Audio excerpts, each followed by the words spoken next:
Speaking of dumb things, do you want to start the show? Yeah, let's do that. Is that the intro? Welcome to the FX Loop. This is Dumb. And this is Scott. Wait, no, Dumb's not my name. Damn it, Bobby. We're keeping you in the loop with the guitar community.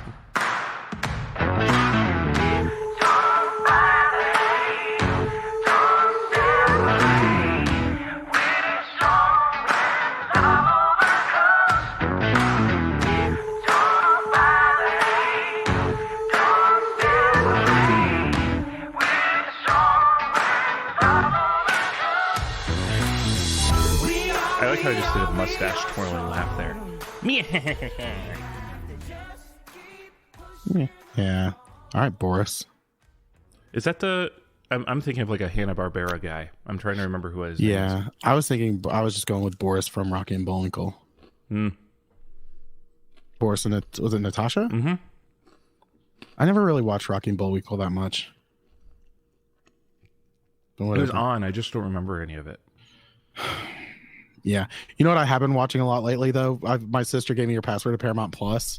I've been digging through Rocket Power.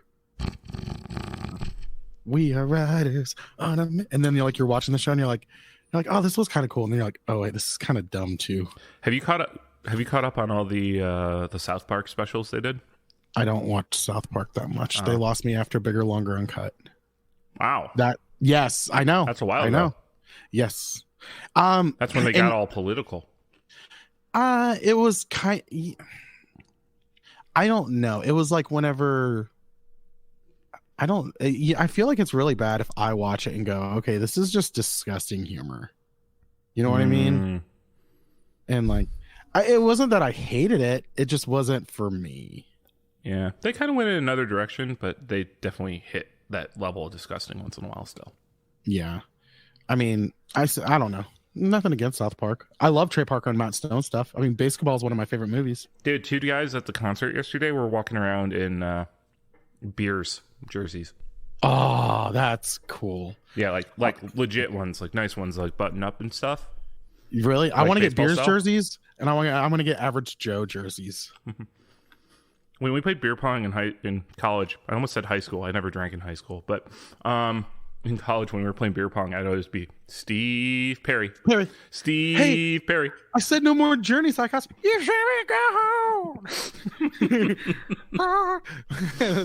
home. What was it? Dude, you couldn't get a girl if you had $100 bill hanging out of your zipper. That's still one of my favorite insults to use. I use that. Man, if you guys make fun of me 15 or 16 more times, I'm out of here. I'll do it at work. I'll go to employees. Like one of my favorite things to do with employees is be like, hey, stop yelling at me. I'm not yelling. And they like start almost like freaking out. Like I honestly thought they were yelling at me. I'm like, no, I'm just kidding. I'm just joking. But there's one guy, his name's Harry. He's a fantastic employee. And I'll go up to him and be like, I swear, if you yell at me like 7 or 8 more times, I'm leaving. But yeah, good movie. All right. So what's new? What's new with you, Scott? Well, it's supposed to be 2 things. It wound up only being 1. So do we want the rant first or the cool thing first? Cool thing, then rant. Cool. I got the Music Nomad fret file. Like I bought the complete set because I was like, all right, I need to do this on one guitar and might as well have this tool for all of them. How much does this set run about? It was like $200 something bucks. Ooh, okay. And it was like $60 for one set of sizes. Really? So it was like, all right, well, I can buy 60. Most good fret files cost about $60 a set. And then there's like the like $20 one that's like a Swiss Army knife of like pipe cleaners. Okay. That are basically, it's meant for a welding tool. Okay. And they don't really work on like cutting a nut very well. Just get your giggles in because there's no way around it. But yeah, so my Martin came out of the box. The nut was a little too high for my taste. So I did it myself because CME didn't really do a nice setup when I bought my guitar. And you said this is a nut file? Yes. Okay. Huh. Yeah, they're really nice. They're rounded perfectly for that size string. So the bottom of the nut actually winds up like that groove winds up being really nice. So I'm actually planning on just like doing like 2 swipes every single guitar, just to like clean them. Yeah, because like if your string height's about where you want it, you're good, right? You're good, but you just kind of want to. Yeah, actually, I just want to get the burrs out and just I was kind gonna of. say because that'll help with tuning stability as well, Yeah, because you're not binding or anything like that. yeah. There's no corners. There's no slip or anything. Yeah. So they worked great. I dialed in my Martin very fast. Well, that's good. So it plays like butter now at the lower register, and it's like, okay, now this is really starting to become the guitar I want to play. So are you gonna have like people trying to borrow them? Or are you gonna like hide those away? That's pretty decent money for that. Yeah, I'm slowly getting to the point in life where I don't want to loan people stuff anymore. Yeah, I understand that. I've had a rash of people where like they borrow something and they have it for just way too long, and I got to ask like 2 or 3 times about it and be like, dude, or like, moreover, like there's been a few situations where like somebody borrows something and then loans it to somebody else, or like, yeah, that's a no. Or they're like, yeah, it's over at so and so's house, and I'm like, that's not cool.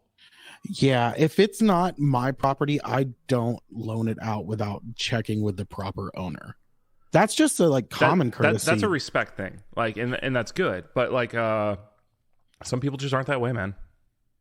I feel like that's almost like basic. You know what I'm saying? That is something I feel like I didn't have to explain, but apparently I did. Okay. So if you're listening to this podcast and someone loans you something, don't loan it to someone else. Actually, now I feel really bad because someone from this podcast multiple people from this that listen to this podcast are currently borrowing things. Most of you are all in good shape right now. This is not about you. So listen, if you think this is about you, return your shit. This is just listen. You know what? Honestly, it's funny because like at work, I tell people I'm like, if I send out an email and you think it might be about you, then just assume then just fix it. Yep. Like it's like one of those things. Like it might not be directed to you, but if you think it's about you, then you might want to fix whatever we're talking about. Yeah. You realize the thing that was cool that I wasn't supposed to go on a rant about, I just went on a rant about? Oh, is that what you're? Oh, you weren't supposed to go on a rant. I wasn't supposed to go on a rant about that one. Okay, so let's just put some little butter on this and let's slide right into the actual rant. So I was also supposed to get a new set of those filtered earplugs. Yeah. I wanted to get a second pair with the smaller filter size. Mm-hmm. Because I'm currently going to a concert festival. I went yesterday, saw 5 or 6 bands, and I'm going to be going again this afternoon to see a few more. And I have the old style of Etymotics earplugs where the tube sticks really far out and they're a little uncomfortable. So I was trying to get the newer ones that are a little shallower, and a little less obvious, because I think those have better, those do a better job with the bass. I just lost my last pair, so I need to get a new pair. Mm-hmm. So I bought them on Sweetwater. They shipped quickly. And they are marked as delivered, but they're not there. They're not here, and they were marked as delivered at 7:59 last night. So that was clearly UPS needs to stop doing this. Is it? It's UPS. USPS. Oh, that means they marked it for delivered, but it'll show up today or it'll show up today or Monday, or it will just be lost forever. But it's like definitely like that's something like that's like chronic at my USPS. I know they do it all yours the time. For sure. Yeah. Well, the one that they do it to me on is definitely Amazon packages. Mm-hmm. Because I think they have a contract thing where it has to be within 2 days. They have a contract where they can have so many late or so many it's and the whole thing. And what's stupid is Amazon literal fraud. Well, no. What's dumb is Amazon fucking knows. Like, there's like, it'll probably show up tomorrow or the next day. And it's like, but that's not how it's supposed to work. Well, they don't do guaranteed 2-day shipping anymore. It is 2-day-ish. What, with Amazon? Yeah. I still have guaranteed 2-day. Is it guaranteed or does it just say 2-day? I just complain and I get like a $1 off a movie rental coupon. I don't rent movies from Amazon. Oh, I just rented Heat. Wait, Al Pacino? Yeah. Isn't that on HBO Max? No. Then I've got it on something because I just watched Heat the other day. Are you sure? Yeah, on a streaming service. What is? Hold on. Did you watch it? You don't have my Amazon password. No, I've got mine. Hold on. It was on Stars. Oh, that's what it was. I did the free subscription to Stars. Because you have Paramount, right? Yeah. Well, I don't. My sister does. I got her pass. I've got the ones I actually subscribe to now are Netflix, the bundle with Disney Plus, Hulu, ESPN Plus, and Amazon Prime Video. I've got that, and then those are the three that I usually use. And I've got I've used your HBO Max profile, and then I've got my sister's Paramount Plus. So. I'm amazed you haven't been logged out of that thing. You've been logged in for like a year, and we haven't had to reapprove you. Yeah, it's been great. it's hilarious. HBO is the most like, yeah, we know you share your password. We don't care. They don't care. Of all the streaming services. Whereas like Netflix keeps being like, yeah, we're going to crack down on that. I'm like, you better not. Because if they crack down on me sharing my password, I'm going to downgrade to the lower tier because I paid for the multiple streaming options, so I could share the password with the rest of my family. Yeah, I don't. Honestly, I've never had anyone ask for my password. I mean, I wouldn't mind sharing, but like I said, it's the only time I ever shared it really was with the boys at their house. Mm-hmm. So, but even then they got their own subscription and I was like, why? But okay. Actually, speaking of Netflix, have you watched any of the Untold series that's on there where they're doing like fake 30 for 30s? No. They're doing their own version of it, like sports documentaries. Oh yeah. And they did one on Manti Te'o. No, I didn't see that. That one, it's a two-parter. It is seriously worth a watch. I'll have to start watching some of this. I've been they've one on the Malice in the Palace when Ron Artest ran into the crowd and like tried to beat on a fan. I did watch that one then. That one's really interesting too. Okay, so I did watch that. Okay. Watch the Manti Te'o one. It's your head just like melts. Yeah, I've been I'm kind of excited with the girlfriend going to opposite shifts on some days because it's going to give me a little bit more alone time. And not saying I don't enjoy time with her, but we've been kind of. You're introverted. You need time to yourself. Yes, 100%. I am a very big introvert, and I'm the same way. Like she is not even close. Like she like literally we spent like all evening last night, and then today she's like, I miss you so much, and I was just like, I just saw you. Isn't it funny how attachment styles are like that? You never meet somebody with the same attachment style. You meet these couple, like the majority of the people you date are like the opposite, and you're like constantly like being wrung out by your relationships you're in, but like that's who you keep matching up with. Right. And well, it was really funny because when we first got together, she's like, yeah, I don't feel the need to be like with each other 24/7. I was like, oh, that'll be great. And then I don't know why she's just like, it's like I'm like sitting there and her face is like right next to my face staring at me like, what are you doing? I told her, I said, we've got that relationship. Have you tried to get the picture of the overly attached girlfriend meme of her? No, but what's the Spike, the dog Spike? What are you gonna do, Spike? Huh? What are you gonna do? Da-da-da. I said, that's me and her, just me walking quietly, and her just like, what are we gonna do? Da-da-da-da-da. And I'm just like, smack. I'm just kidding. I don't hit my girlfriend. That's bad. Domestic violence is not a joke. Anywho, do you have anything else new? Did I tell you? Yeah, I did. I don't know. I don't know what you were going to say, so I don't know. I got a worm. You knew that. Oh, yeah. I got worms. Have you plugged it in? Nope. That has to be the question. I started with, how do you like it? And I was like, did you plug it in yet? No. Okay. Remember how like last time I just was like on a, like, I'm now trying to really break down this habit of like watching gear for flips and buying it. Because for the longest time, my flipping habit was basically a break even, but I get to try stuff. Yeah. Kind of a habit. Mm-hmm. And now it's but then it just turned into well, that's a good flip. That's a good flip. That's a good flip. I just bought it and I'm like, I should play it. And I just don't feel like hooking it up. So it just sits in the corner. Like I have a spot on my desk with like 7 pedals right now that I've yet to plug in. Yeah. And actually, I have like 4 tone benders sitting on my desk right now to compare with the Boss one. I still haven't plugged it in. Oh wow. Yeah, because I still have the Electromotive. Rest in peace. I have a Love pedal one. I have. Oh, Ben still owes me my pedal. I paid for that. Yay. There's also the Tone Mob one. What the Model one is a tone bender. Oh, I thought you were talking about pedals you haven't plugged in. I was like, no. Those are just all the tone benders I've owned. Oh, that are all sitting there. I've sold the JHS one, or I gave it away. I can't remember. Oh, I need to look up the fuzz pedal I want to get back.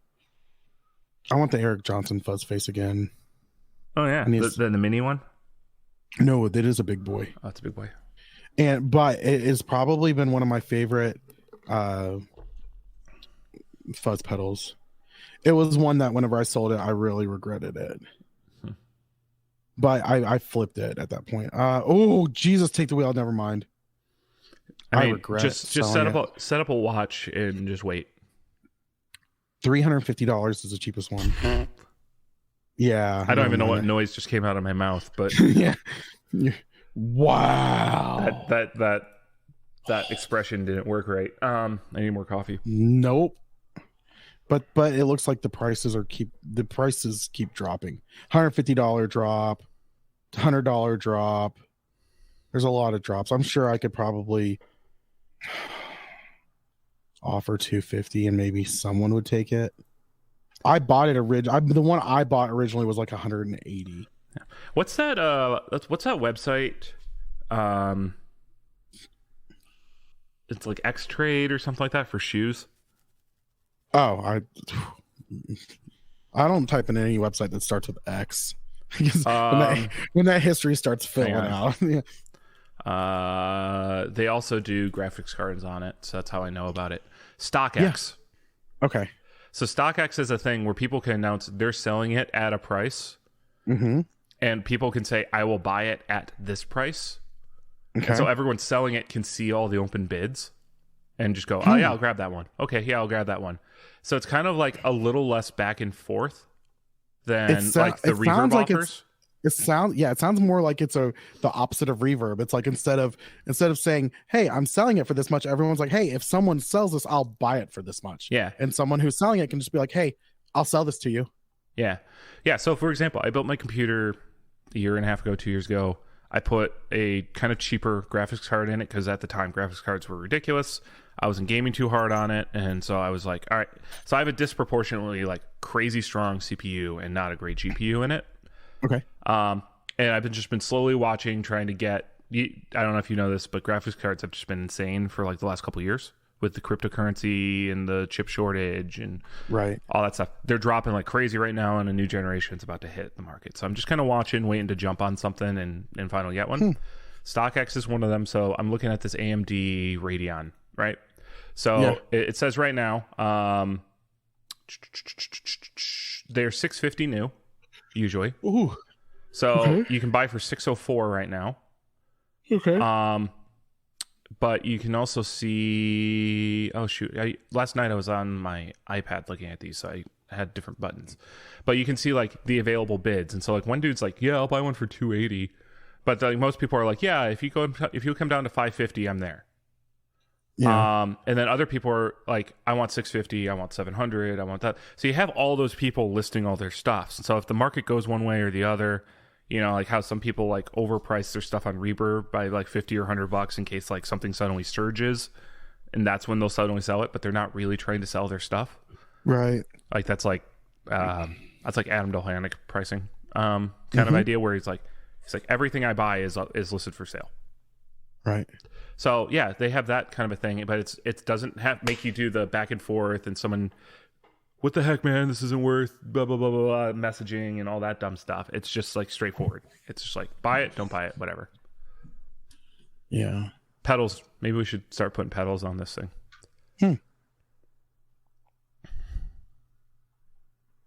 Anyway. Anything new with you? Do we ask about you? Yeah. New. I got a new vehicle. My other one died. So that's why we didn't have an episode last week, and I apologize. I was supposed to do it, and then I had a whole life breakdown. and had pretty much everything went down, and then luckily everything's kind of working its way back up. So I did that. Also, I don't think. By the way, regarding that, I think I deserve some credit and a pat on the back for not publicly shaming you at any point in that. Well, our relationship is becoming less toxic, and I think I deserve credit for that. I think with all three things I sent you, had you like shamed me for that, I really would have just been like, okay, that was kind of a dick move. Like I was like in the most vulnerable state when I text you. So pretty much I had three pretty, I would say, big things happen in my personal life. They were all foundational things. Yes, and it all happened within 12 hours.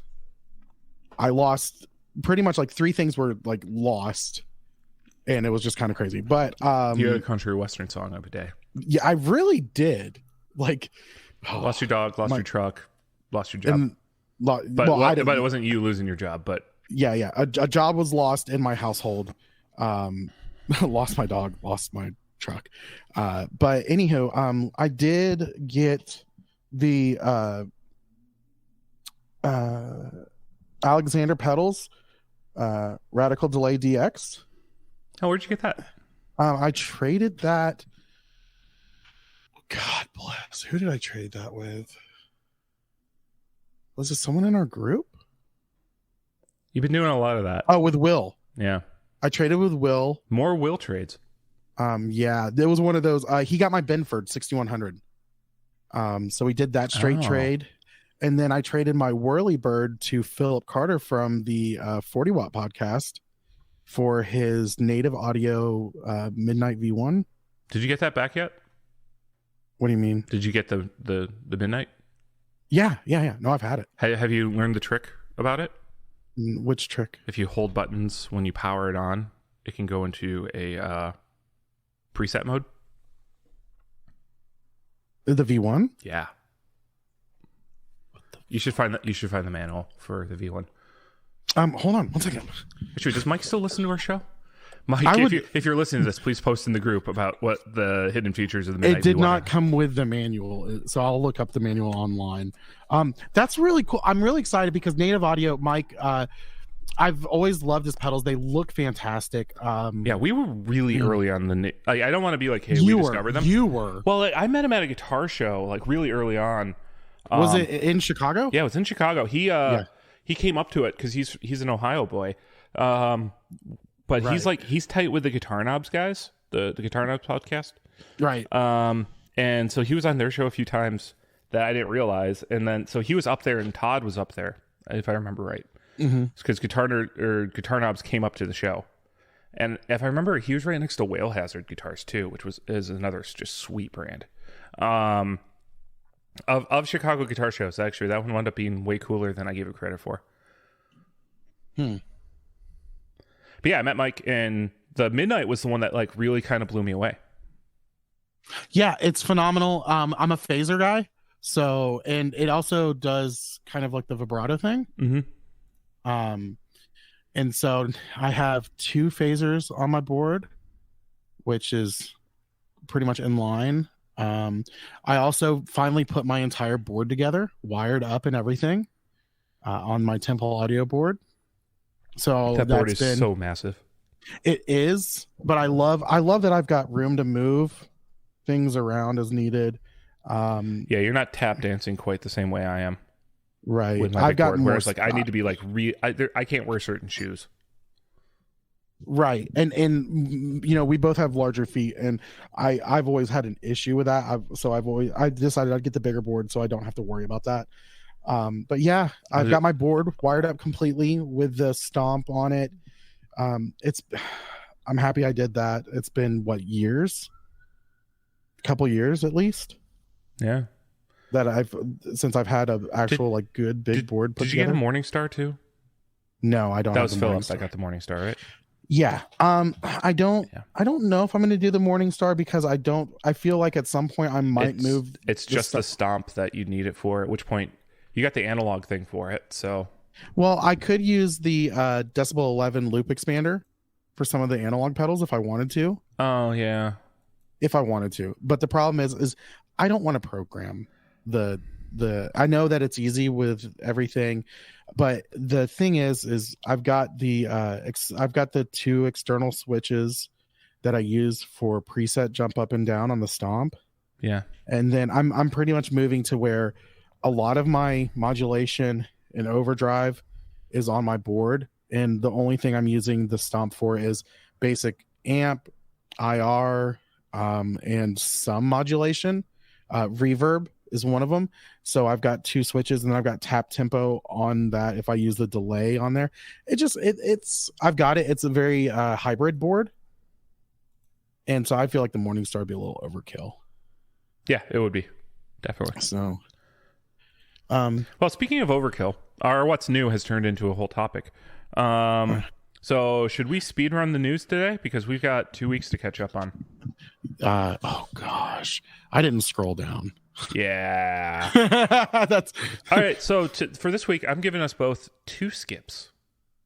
2 skips. How many things? Oh, okay. No, it's not that bad. 2? I think I say 1. One. If are we doing speed round or skips? I think we should do one or the other. Well, speed round involves skips. It's part of the rules. I know, but I don't. How long have we been recording for? Long enough. Okay. All right. I don't have to use all my skips. You can use your skips. You have 2 skips. You don't have to use them. Okay. And go. Orange reissues 3 pedals from the 70s, the distortion, sustain, and the phaser. Didn't they already reissue some of these before? They reissued something different. But yeah, unique enclosure. It's very square. Right. And very orange. Yeah. Oh my gosh. Listen to this. Hold on. I'm sorry. The article. I forget. I understand that, yes, there are people who are not as knowledgeable as us. Sorry about that noise. It leaked in 2019. Okay, that's what it was then. There was a leak. It started. Mm-hmm. Okay. But it says, so there's 3 pedals, the phaser, distortion, and the sustain. What 2 of the 3 pedals do is self-explanatory. Phaser and distortion are, well, a phaser and distortion, respectively. The third, sustain, is a compressor. Is it like who wrote the article? I swear if it's him. Jonathan Cillian. Bobby? Breathnack. Is that who? What? Breathnack? I don't know. $250 per pedal. Yeah, that's a no for me, dog. Yeah. Calm down, Randy Jackson. Right. They're tall too. Have you noticed that? Like, look at them. They got some depth to them. So much so that they did the power jack and the input output jack all on the top, but they're at different planes. Right. So yeah, I don't. They look nice. Yeah, they look orange. I don't. Okay, that's cool. This is one of those things where I don't think it's going to get mainstream love. There's going to be like fanboys of orange who are just yes, like 25 of them. Sure. Yeah. I don't know. I bet you they end up on the stupid deal of the day. Yeah. All right. Next, MXR Super Badass Dynamic OD is full of MOSFET tone and response. Okay, people are starting to claim that it's probably like an OCD. That's what I thought when I first saw it. Really? When I saw the name, there's something about it. I was like, oh, finally, is this the OCD clone? Like, well, they have the Super Badass already. Yeah, they do. So this is just MOSFET. Yeah. But $129, not bad. There's a boost and a cut. I wonder if that's supposed to be the HPLP. Probably. Gain tone, output. I like that they say output, not volume. Thank you. That's a rant that we don't need to do today. Volume is... I don't like using the word volume for how loud something is. Because in my career, I also deal with the volume as in this size of something. Right, the volume. And so I've caught myself writing a thing, having written the sentence, if you want to decrease the volume, you need to increase the volume. And so... meaning you want to decrease the sorry, that sounds like I don't know, sounds like a punk song maybe. long story short, acoustic science, things are quieter in larger rooms because there's more air to fill. Right. So like if you put a piece of equipment in a large room, it's quieter than in a small room. Like your guitar amp in your bedroom. Moving on. Anywho. Did we say how much? Yeah, we did say how much it was. 129? Yeah. EHX has come out as married analog and digital with the Big Muff Pi hardware plugin. I want to talk a little longer about this. Yeah, so here's this. I was kind of hoping, because I think I get it, but I want you to explain it to me like I'm 5. Okay. Plugins in your DAW, your recording workstation, whatever, are digital, right? But what you do is you basically just plug it into the signal path, and it emulates a piece of analog gear often, or historically. Yes. It acts like what we used to call inserts in analog consoles, right? Like it was literally you had those racks of equipment gear, those racks of studio gear that you just kind of plug in as an insert at any given point in the signal chain, right? This is trying to do that with an analog piece of gear digitally. So instead of using a reamp box or something like that, it has all its digital I/O handled by the USB plug. And so you can just literally plug this in USB into your computer and set it up as a analog insert for whatever track you're working on. Okay. That's the big picture idea of what they're trying to do, beyond the fact that it's a stereo Big Muff with presets. Right, and that was the thing. And so it seems really cool because it's kind of like you're getting 2 for 1. In that sense, but like actually getting like 6 for 1 because you got 5 presets. But I think it's more than 5, isn't it? I don't know. That's just the it number should be on 125. No, they didn't implement MIDI, so no. I was about to say because there's only the most they're going to have is like 10 because it's only got single digit preset number on it. No, it's more than 10 because you can do the hexadecimal thing. You're a hexadecimal. Yeah. So you could have A, C, E, and F is available to you as well. Okay. As preset names. Anyway, can you tell I did a lab in college with... All right, I'm looking up how many fucking presets are on this so we can stop just speculating. Yeah, I would say, so here's the thing where it also includes a tone bypass switch and the tone wicker circuit. It's the Ram's Head circuit. It's stereo, so it's dual mono actually, but let's call it stereo. But they're ganged together, so they're doing the same thing. It is true analog, silicon fuzz. It can run on 9-volt power or via the USB port. It is $330. So it is on the expensive side, but when you talk about like recording gear, it's actually not that crazy. 10 presets via foot switch. 10. Yes. Oh, fuck yes! I did it. I called it. Yeah. Do you know what the 10th digit is? 0. Yeah, good job. That's why I said 10. I know 0 could be 1. I wonder what they use the decimal point for then. Maybe it's saying that you're out of your preset or something. I don't know. Probably. So where this falls short in a way that I'm a little like, oh, this really could have been the everything everywhere, is they did not include MIDI for changing the presets. And so where I can just see guitar players being mad about that, because this, if you wanted a Big Muff with a few different preset settings in it, this could have been the pedal for you for your pedal board, but it's not. That's the only thing where I think it falls anywhere short of like, this is cool and amazing. But I would also point back that that's not what this was designed for. Right. So that it's for studio cats trying to, throw fuzz on their drums and synth. Why don't they just sell the actual like plugin? Do you think they're going to? There are Big Muff plugins out there. But is it through EHX? That's what I can't remember. No, I don't think they do. But this is not a plugin. This is actually like analog. Okay.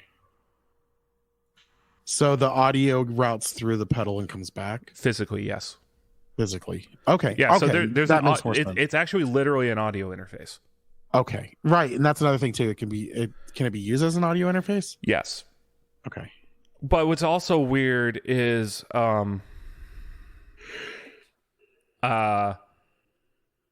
just if you're going to use this thing, you also need to know how to set up an aggregate sound card. Otherwise, you're not going to be able to listen to what you're doing on it on your normal speakers. But that's a thing for studio people to figure out. So how many musicians do you think are going to buy this, thinking that they're going to be able to like hook it up with their garage band and it not be an issue, and they're going to like just get mad and frustrated? I think that could be something you see in groups, but hopefully a lot of people are like, dude, no, and just get them off. Hopefully. It's also a USB 2.0 port, which just seems a little weird. Why is that weird? I don't know. We're on like 3.2 at this point in USB-C. Okay. Well, I mean, it's a EHX. Fair enough. Sorry. And it's still got the knobs you hate. Fucking, I don't know why they are cheap. And like, I understand it's like, you know what we should do is 3D print a tool that just has like little metal spines in it. Yeah. So you just stick it down. It self-centers. You just stick it down right on top of an EHX knob, and it just cuts in grooves. And so you can just go through and you can fix every EHX pedal. Just boom, boom, boom, boom. I'm done. This is a Guitar Center. Let me see the fucking pedal real quick. Scott, I can imagine the phone call. Scott, I need to borrow $5,000. What'd you do? I went to Guitar Center with your EHX tool. No, it's Scott. I need bail money. That's what it is. Guitar Center called the cops on me. How much more would you pay if the knobs were decent on a EHX pedal? $10? If there was a $10 upgrade on EHX pedals that said, "Oh fuck yeah, knobs Diaz actually likes."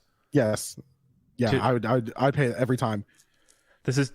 I can see you just like buying them and putting them out as Jonathan's fixed pedals, and they're just the knobs. Yeah, the knobs are correct. That's like, EHX has been doing it wrong. If I ever run, so I got to meet Mike Matthews at one of the NAMs. It was really cool. It was really. You sure that was him, and you weren't just stoned talking to the cardboard cutout? No, I'm not sure. At this point, there was one year in NAM I was walking around with a bottle of wine. I went to Walmart, and one of the like the what is it called, the double insulated bottles, and literally one of the advertising points was holds a full bottle of wine. I was like, fucking bet. And I walked around NAM with a bottle of wine. That was fun. So I may have a 1 quart flask that is soft. Yeah. So what you can do is when you go to concerts, you fill that up with whatever booze you want to bring in. Yeah. And then you put that in your towel or blanket. Yeah. Because often what happens is you leave the blanket in the car in your bag, and they poke at it with a stick to see if there's something hard in it. Oh, really? That will give way. Nice. So that's how you sneak in a ton of booze to a concert. Very nice. That's Scott's life pro tips, as I'm probably just going to do Riot Fest sober today because beers were like $12 and they just weren't worth it. Yeah. Fuck that. The lines are crazy long. The line for water, like they only have one water filling station. This is where I got really mad. Lollapalooza is actually good about water filling stations being everywhere. This has one. The line went out the festival, like went back to the front gate. It was so I walked along it and then went, I can't see the end of this line. I'm done. I'm getting out. And then I went, I will pay $4 for a bottle of water if I don't have to wait in this line. So that's honestly $4. Like, I know I'm sure it was a little 16.9 ounce bottle of water, but still, $4 isn't horrible to not have to walk in that line and have your own water and like not. I mean, it's good water or decent. Yeah. You know what I mean? So I don't know. All right, anyway, let's move on because we were supposed to speed round. We slowed down for this one. Jackson Charvel launches new minimalistic You guitar skipped one. design. Oh, Kettle and Bread launched the Soft Focus, a shoegazer's dream. okay. Inspired by the Yamaha FX 500. It's basically a plate reverb. Mm-hmm. It's split into 3 paths. One has a chorus modulator, another has an octave up mixed in with reverb, and the third path leaves the reverb untouched. I'm really surprised I never got into shoegaze.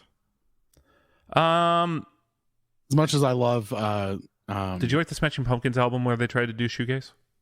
I don't listen to Smashing Pumpkins that much. Oh, I thought you liked them. Anyway, it's $209 or $210. I kind of like them. I kind of like them. I like their radio stuff. I don't like their. You didn't like the Adore album? I've never listened to one of their albums all the way through. Wow, not even like Melancholy or Not Siamese Dream? Through. Not all the way through. Okay, listen to Siamese Dream straight through. Okay. I'm probably not going to do that. Ever since someone reminded me that Billy Corgan looks like Uncle Fester, I just have never been able to get past that. Yeah. He was in an architecture magazine here recently about like his downtown loft and decorating it. It was so weird. He looks like a guy who owns a lot of hairless cats. Billy Corgan's one of those guys that it's like impressive how he's still remained somewhat relevant. Somewhat being a very loosely used word. Yeah. Anyway, speaking of things I'm never going to get into, Charvel launches a new minimalistic thing with Pro Mod. All right, skip. It's a San Dimas with a hot rails. I said skip. Charvel launches signature Pro Mod SoCal Style 1 for As I Lay Dying's Phil. That's too many consonants in a row. SGR? Scrozo. That's what I was got. Scrozo. It's almost a full silver burst, but not. The pickguard gets in the way. I like it. It's got a Floydy boy. Got a Floydy boy. It's single pickup. Yeah. The volume knob is not in the strap position. Yeah, it's a little. It's in the tone knob spot. Yeah, I was about to say it's a tone spot. $1,600 bucks. No. I like the aluminum pickguard, or aluminium, as those across the pond would say. How's our England lessons? We got to figure out what is our like second language. It's got a push pull on the volume knob. Does it push pull to tone? So since it's a single volume knob, or single pickup, it changes the pickup's voicing because it's a Fishman Fluence. Oh, okay. I think the price is, $15.49. It's not. I mean, that's what signature Charvel's cost. Yeah, that's. I think the price is pretty decent. It looks great. Yeah, I like it. I love the inlays. I'm going to say this. Fender, can we do a Strat with the Silver Burst, please? Haven't they already done that? Was it in the Player Ultra series or whatever? I can't remember. I'm going to look it up, though. I think that with a white pickguard would look gorgeous.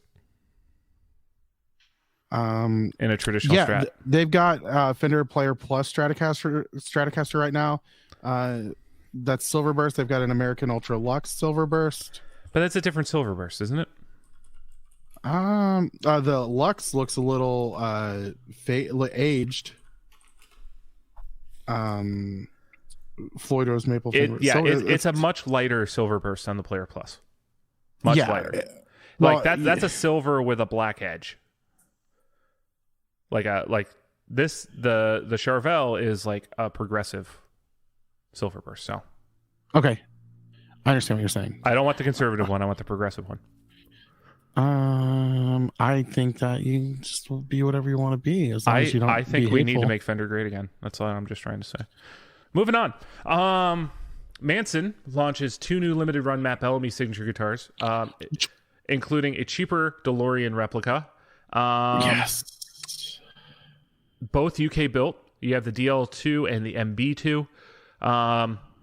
They shouldn't look that odd because they're Matt Bellamy guitars. The DL2 comes in at 4,000 pounds, where the old one used to be 10,000 pounds. Diaz is swearing in progress, but it's in slow motion. Fucking hell. These are, handmade guitars. So they have what is the brand of Bellamy guitars that are not handmade? What are the ones that are the So Court makes the cheaper ones. But are they under the Manson brand though? I think some are. But Okay. So there is a there's a Fuzz Factory in this one and a Phase 90 in it. Right. So would you say that these guitar prices are I think it's a super massive black hole for my money. Ooh, very nice. Or are you going to buy it because you have Stockholm syndrome? Your time is running out. I would say that if whoever buys this needs to get checked for hysteria. We're like both low-key Muse fans, aren't we? I respect Muse very much. I've never gotten, once again, that's one of those bands where their radio singles I thoroughly enjoy. Madness is a song I absolutely do love. Like, my kids don't understand. I think that song is a phenomenally written song. The solo is amazing. That solo is low-key one of the best solos that in the last couple years. For sure. It's so and the octave fuzz. Yeah. Yeah. Oh, and if you learn how to play it, the stretch on that is the meedly part. Yeah. The do. Yeah, because you're going from 13 to. Hold on, let me get a guitar. If I remember right, it's a 7-fret stretch. It's Don't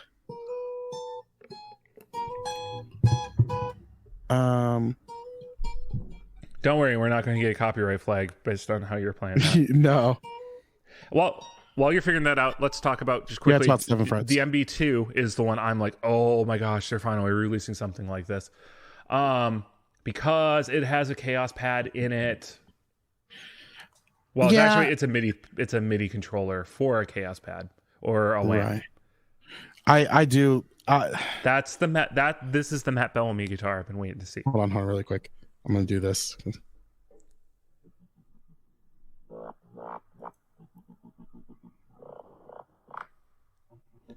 Dude, you should see a doctor about that. I literally have the IK Oscillator app on my first page, so I can just play Madness anytime I want to. The bass player plays that, actually. Yeah, no, I know. I love watching the live video of it. I know. Well, you know what I know? That Jackson has launched 3 new models for winter 2022. Going on sale in November and December. I don't like any of them. Yeah, I don't. I keep trying to like Jackson. I just can't get there. So there's a new Rhodes. Yep. The Rhodes looks beautiful. I love it. I love the Randy Rhodes guitar. That's one of those guitars whenever I was first starting to play guitar that I saw it. And honestly, you want to know the band that, because Randy Rhodes really wasn't. That's one of those things where he played a fine V, but yeah. Well, it's kind of like the Jag-Stang thing going on with Kurt Cobain. It's the same thing where they were in development of it. How the Dumble is associated with Stevie Ray Vaughan. The steel string singer is associated with Stevie Ray Vaughan, even though he barely played one. Right. But this was one of those where they were developing it and it really didn't get pushed till after he passed away. Mm-hmm.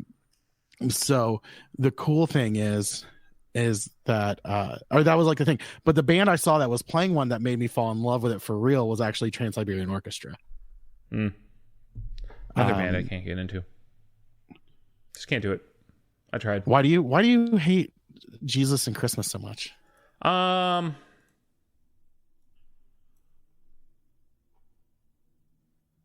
do I hate Jesus and Christmas so much?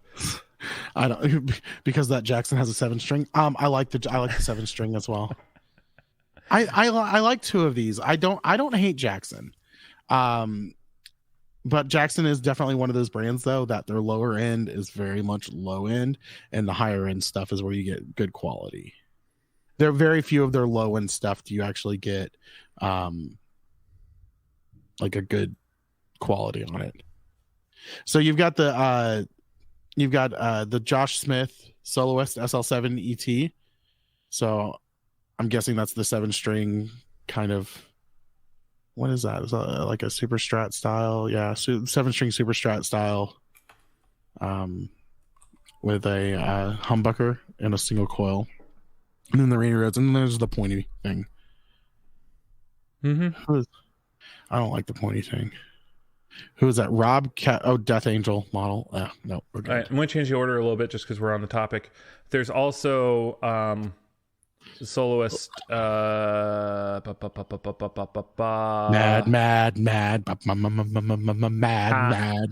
There's an There's an S series pointy boy, with a Floydy boy. That's also. Why is it always boys? Can't be girls. Trying to say guitars can't be girls now? They used to be girls.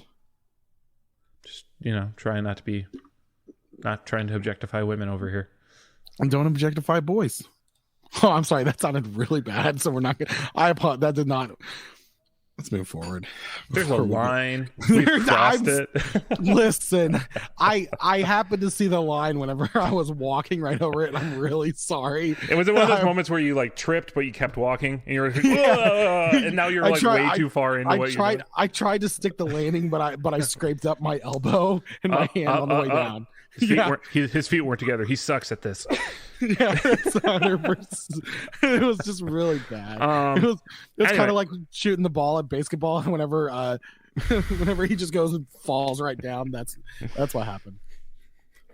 Okay. Anyway, the SL3 is apparently the first American-made production model since the brand was bought by Fender in the early 2000s. Oh wow. Which American factory is making it? Probably Corona. Yeah. All right. Well, speed round. Let's move. Fender launches the new Aerodyne special range guitars and basses. Didn't we already talk about this, or did we talk about it in the group? We talked about this in the group, and this came out like the day after we recorded, or the day we recorded. So like last time, so like it feels really old. I like these. Yeah, I mean they're of an era and aesthetic. So we did talk about these. We had to have talked about these. No, we talked about them in the group. We talked about them in the group a lot. 12-inch radii on the Strats. I like the knobs. Believe it or not. Yeah, direct mount pickups. Yeah, silvery knobs. Some silvery finishes. I love the prices all hovering around $1,300 to $1,400. Not horrible. That's the premium line. That means they're Mexican at that price point, yeah, right? But yeah, matching headstocks. Yeah, that's one thing I absolutely love. I love a good matching headstock. There's something about these that look cheap to me. It's the lack of pickguard and the direct mount that's bugging you. It reminds you of the what is it? It reminds you of the Charvels. I think that's what it is. It reminds you of like the San Dimas. Or they feel kind of like parts guitars, yeah. Yeah. But people are going nuts about them. Go buy them if you want them. There's are there special pickups or bridges? Yeah. I don't. Yeah, they're special line pickups too. They'll have Aerodyne special pickups in them. I don't know what makes them special. Watch, ceramic pickups are coming back. What's the fretboards made of? Maple for a lot of them. It's not Palfaro. They're definitely not Palfaro for these Strats that are being shown. Well, no, I was talking about like this Telecaster down here. Maple or rosewood, depending on the finish. Okay, very nice. I like it. I think they're great. Well, if you like that, what do you think of the Joe Strummer signature that came out, the heavily relic Telly? I don't have a problem with it. Yeah, it's punk. Yeah, where is it? Hold on. Is that on? Where am I missing that? Oh yeah, I jumped again. Because we're both signed in. That's why. Yeah. Oh, under the effects loop. So did you see a price tag on? It's a standard production model instead of a master built version. That's why this feels familiar, but isn't. Comes in at $1,800. They've done this before. Yeah, they did a master built version. I think that's what they do. I think they do a master built version, see how it sells, and then they'll do a production run if it sells really well. Hey, do you listen to the Tone Mob, don't you? Yes. Whenever they do the Gibson one, what's his name? Agnasi, Mark? Yeah. When they do it, can you tell me if he answers my question? Okay. Do you even know what my question is? No. All right. It regards Gibson, and we were talking about like signature guitars. Why no women have signature guitars, or why there hasn't been a Nancy Wilson? That seems like a question you'd ask. That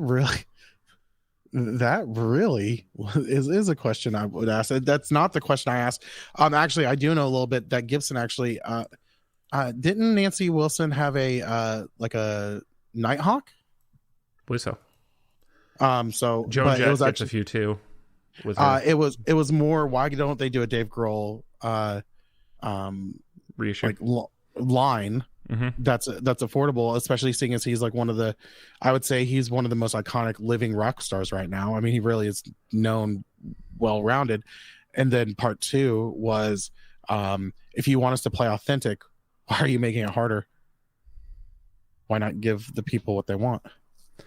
Yeah, I think the Dave Grohl model probably has more to do with Dave, but I don't know what he's got against making money. Working for chicken feed. Sorry, I read that wrong. Oh, sorry. That was a callback to was that the pre-ep, or did we talk about that in the real ep? No idea what you're even referring to. Basketball. Oh yeah, that might have been pre-ep. Stupid kids in their Dan Fogelberg. All right. If you're wondering what the hell we're talking about, you can go to patreon.com/theeffectsloop and give us money and find out. That's the best way for me to put it. You can listen to the Patreon pre-eps and get the episodes early. This is our mid-show advertisement. Thank you for joining us. All right, let's keep moving. So this Joe Strummer, did we see a price on it? Yeah, we just talked about it. How much was it again? I was asleep. I already closed the link. Upper thousands. Oh yeah, 1,800 around there. Yeah. Okay, sorry. All right, so Fender Japan Kin Stratocasters. Okay, so Fender Japan does it again. I was thinking like a Ken doll for some reason. Yeah, no. This is kind of weird. I'm kind of here for it.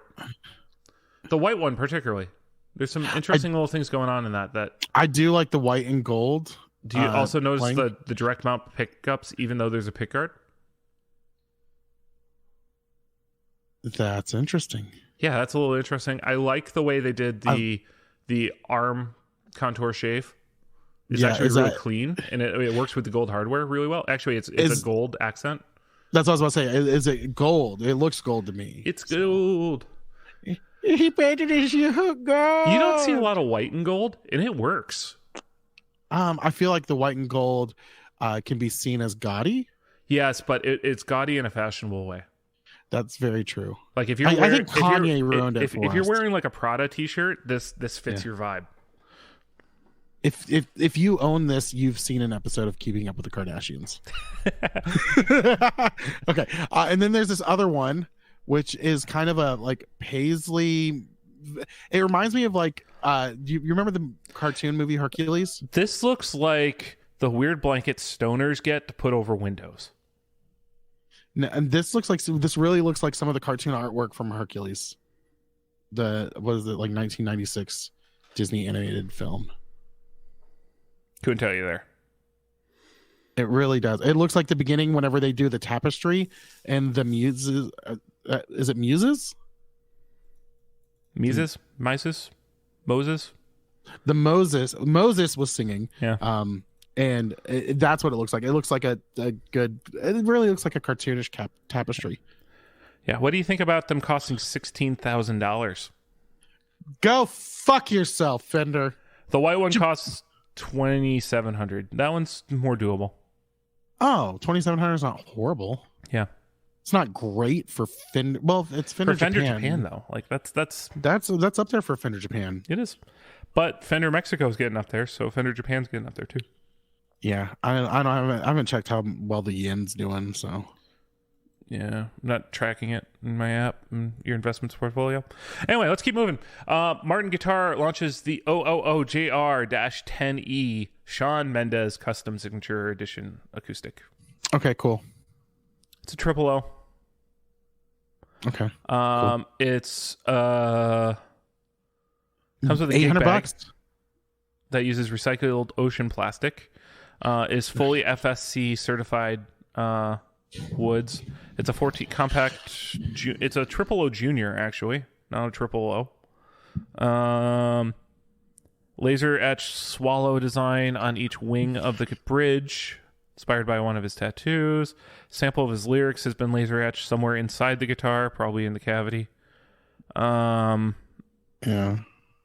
Signature is on the top of the fretboard. You know what? It is $800. I take back my dismissiveness of this. Yeah. Good job, Martin. It's just like they did with Ed Sheeran. Yeah. An affordable acoustic guitar. Get the guitar in some hands of kids. I mean, I understand 800 isn't really in the air quote affordable, but when it comes to an artist guitar, that's an affordable artist guitar. If I remember, the Ed Sheeran was pretty affordable too. Yeah, it was like 650, 600, the X series. Yeah. So proceeds from this do go help the Hospital for Sick Children in Toronto, also known as Sick Kids. Okay. That one hits a little close to home because I actually worked on their research tower way back when. That deserves an applause. Good job. Hopefully it's a good portion of the profits. Yeah. If Shawn Mendes is that big of a guitar influencer, I remember his electric was really cool with the one he did with Fender. I don't know if he's that much of a guitar influencer as the fact he's that a pop star who plays an instrument, so therefore people will pay attention. Right. Which is good. And I've never actually listened to him play guitar, but with this guitar, I like the look of this guitar. I love the design accents he's got on it. Same with the design of his electric, his Fender. I like it. I like seeing stuff like that go on. I like seeing the big thing is we're in a different I don't know if it's technically generation, but a different age range. Oh yeah. Where we need younger people to keep getting into guitar, because like when we were younger there was more guitar driven music, and now on the radio there's still guitar driven music, but for pop music it's not really guitar focused. And it's allowing people to like having the artists that play music and making that a big thing, like their guitar playing a big thing, is great for the instrument that we love to continue. Actually, on a related topic, so I've been at Riot Fest yesterday, and I'm going today, and I'm going tomorrow. So I joke, it's the music festival for 34 or 35-year-old white guys. Because it's a lot of punk and emo and rock from like the early aught kind of era of music. One thing you notice, a lot of Gibsons. A lot of Gibsons. And that shows a bit of the era of like, you don't see a lot of Gibsons in the young bands right now. And that does show the era thing. Yeah, you're seeing a lot of Fender and a lot of Fender's really, when I think like a lot of the younger and like newer pop and stuff like that, Fender's pretty dominant. Yeah.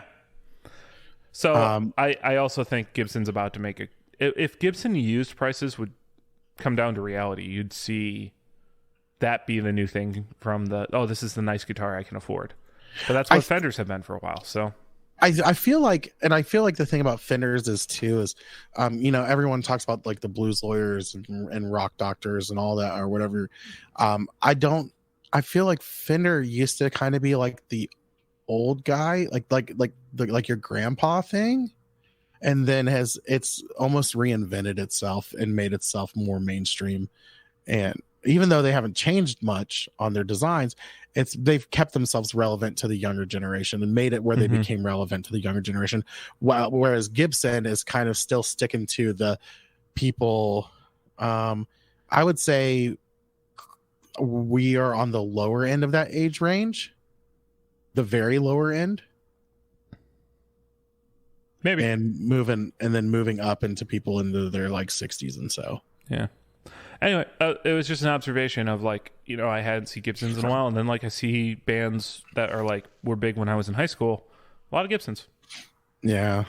A lot of Les Pauls I saw yesterday. When I just remember being in high school, like PRS was the guitar, but that was also for the music I liked as well. That was also the butt rock and new metal surge was a lot of PRS into a dual which rack. I was into the butt rock and new metal, and that's when Schecter came up too.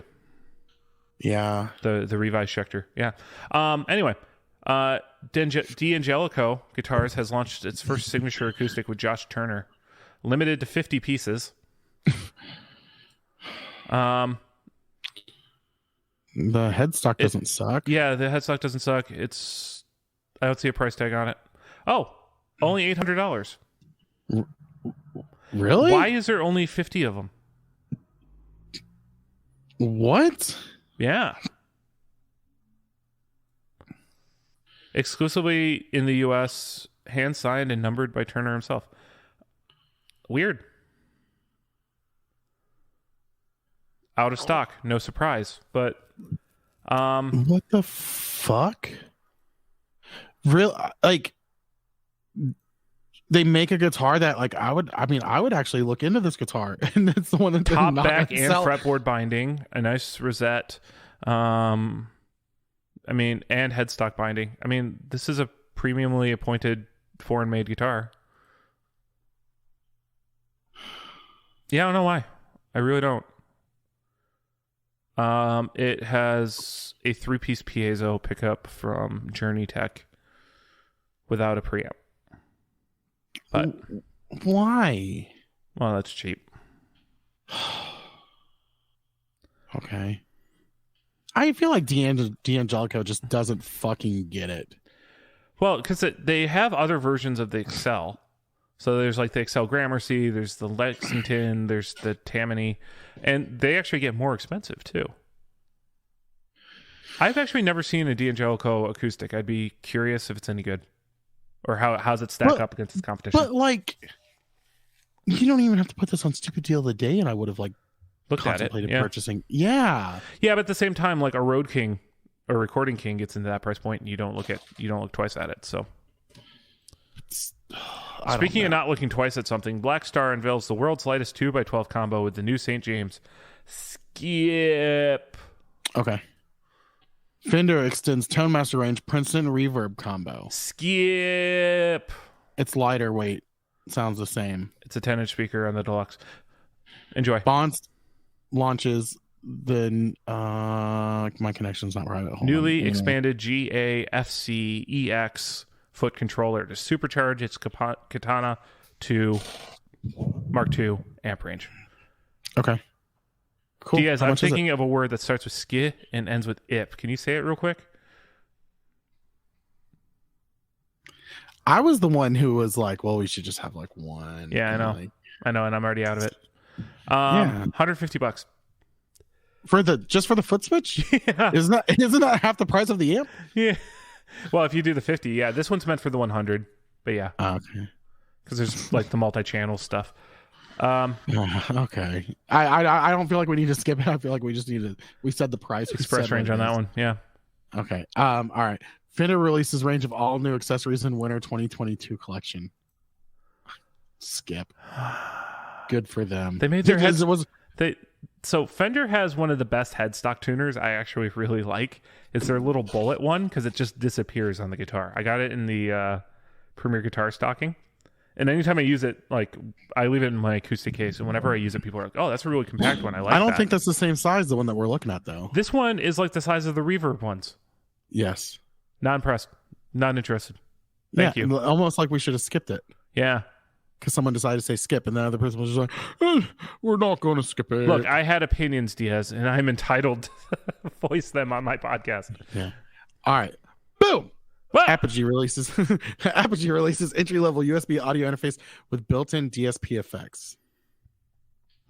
You explain this one to me, like why if there's anything cool about it. So it's a 2-in, 2-out thing, and it has a channel strip emulator built into it. What is that? EQ gain, depending on what else is in it. It's got compression and drive in it. It is only 1/4 inch input and one combination mic line input. So this is a very skinny interface for people, but it's very streamlined. $300 is kind of pricey in the 2-channel interface world. Yeah, because you can get the Scarlett 2i2 and stuff like that for cheaper. Less than, yeah. You can get the Volt for cheaper than that, I think. Really? The UA Volt. Huh. But that's the whole thing that's like big right now.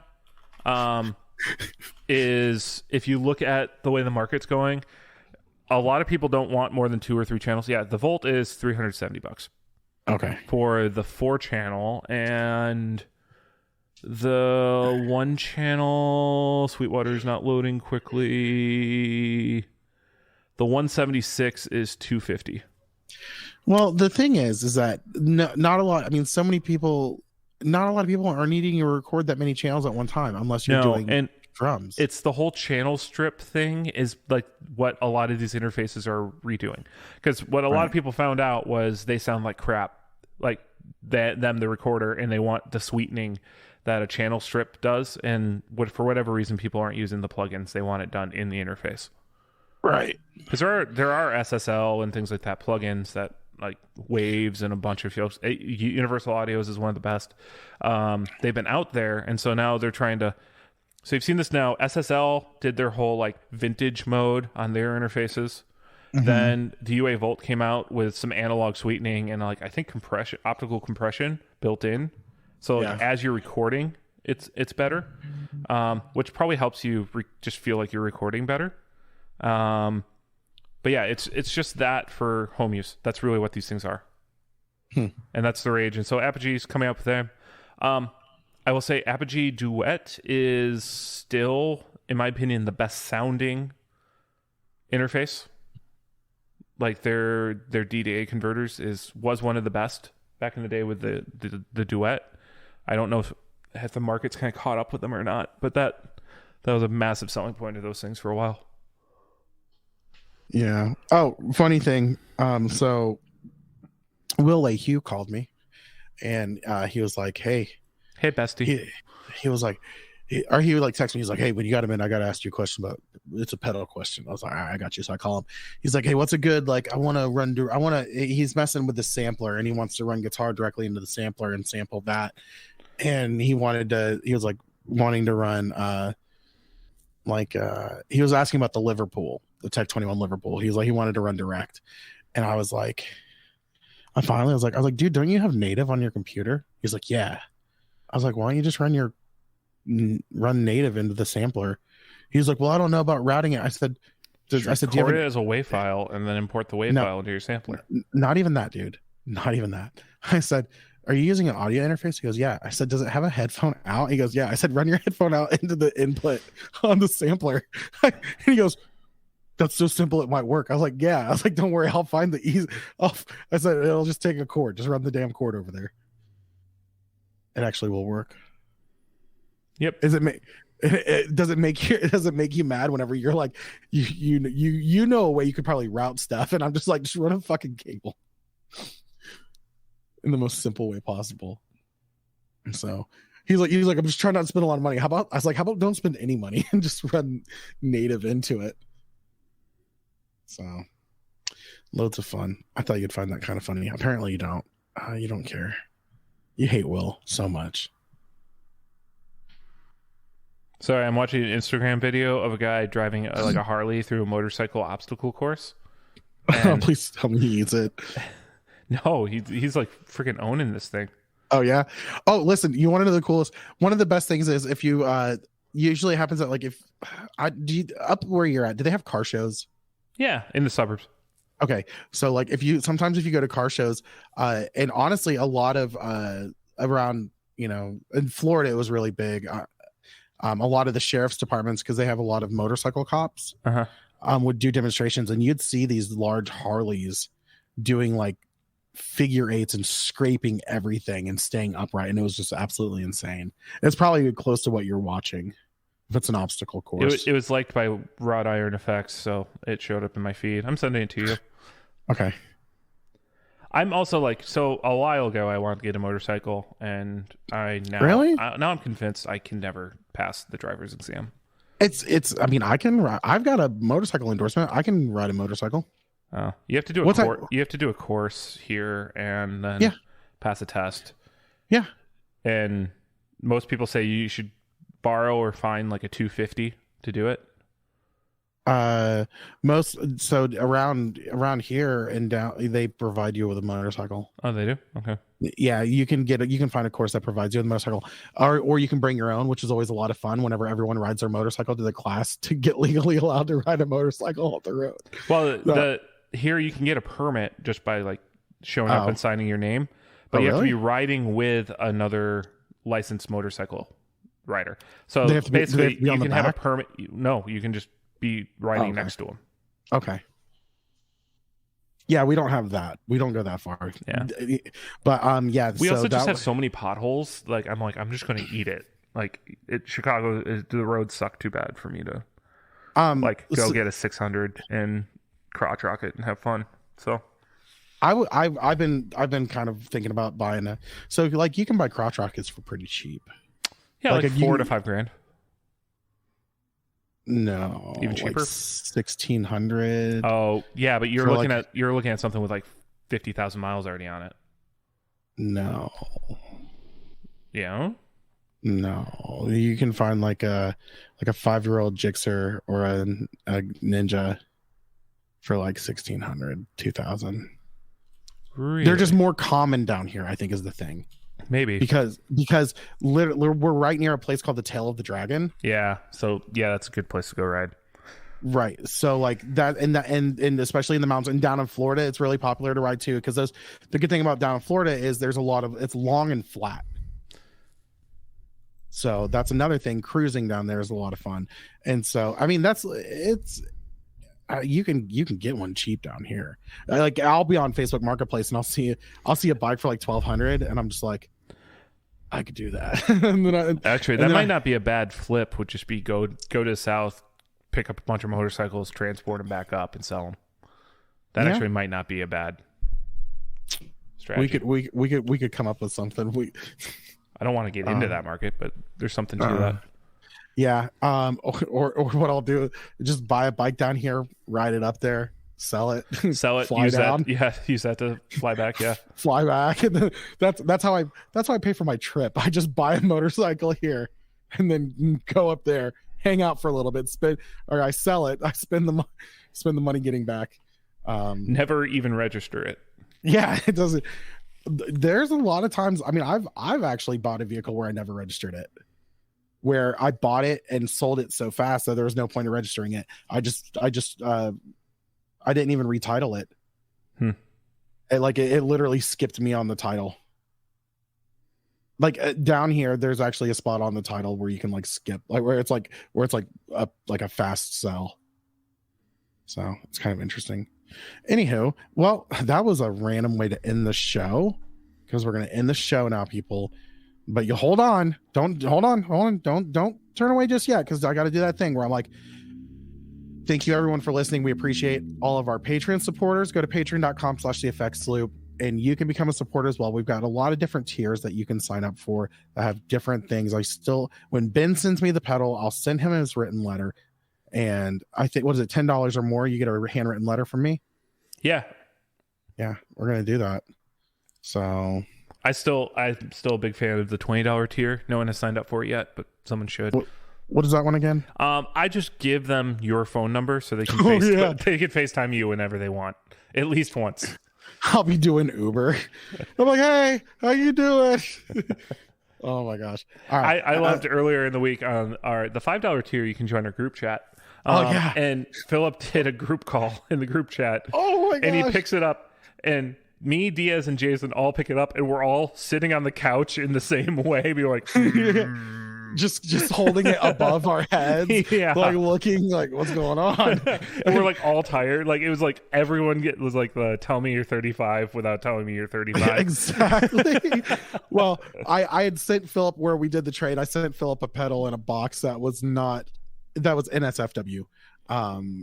And it was a lot of fun. He's like, should I live stream it? And we're all just kind of like, I knew what it was. Yes. Yeah. Yeah. But yeah, you can do that. And then also go to theeffectsloop.com. It's got links to all of our stuff, our Facebook group, our merchandising. Someone posted Spaceballs the toilet paper. Did you see Spaceballs the flamethrower. Did you see the tone mod where someone put Pizza the Hut? Oh, I was the first person to comment. I put the GIF. Merchandising. I loved it. Oh, it's so great. Pizza the Hut. Or Pizza the Hut is gonna go out for you. I loved that movie when I was a kid. I bet you I would not like it now. Yeah, so I tried to watch it the other day. Yeah, painful. And it was more like I understood why the younger me thought it was funnier than it actually is. Old comedies often don't age well. Yeah, a lot of Mel Brooks. Well, no, Mel Brooks. A lot of his stuff is pretty great. A lot of Chevy Chase's old stuff isn't that funny anymore. Yeah, I think the thing with, especially with Mel Brooks, is because the things that he was poking at a lot when it comes to like racism, anti-Semitism, and all these other things has become, not saying they're a thing of the past, but we've progressed more as people, and it's not as taboo. Have we? Yes, I would love to believe so. Have we though? I would love to believe so. But have we though? I would love to believe so. I would love to think the fact that a black sheriff isn't as funny being on the nose as it was then.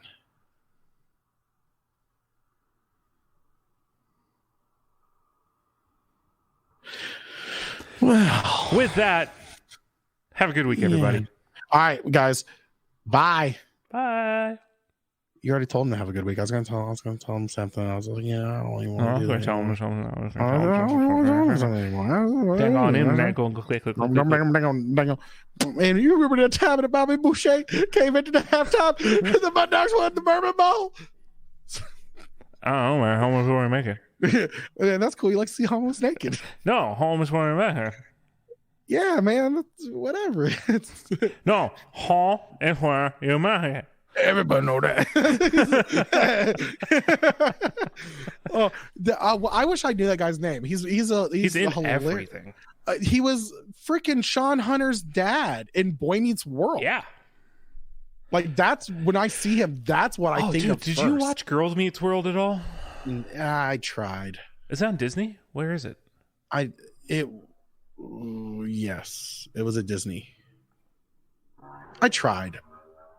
I gave it a good college try. It was nice to see some of the some of the characters revamped and brought back, but like not revamped, but some of the characters to see them aged. But it focused on the kids too much, and I couldn't get sucked into it because it was more like I started identifying with the parents more, and I'm like, oh, okay, this show's not for me. It's a little for me, but it's mostly for like younger people. So, okay. All right, bye, guys. Bye.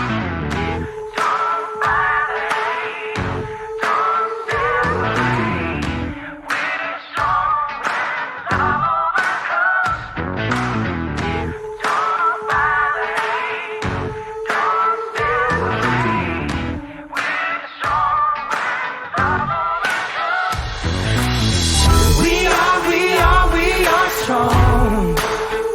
We have to just keep pushing along.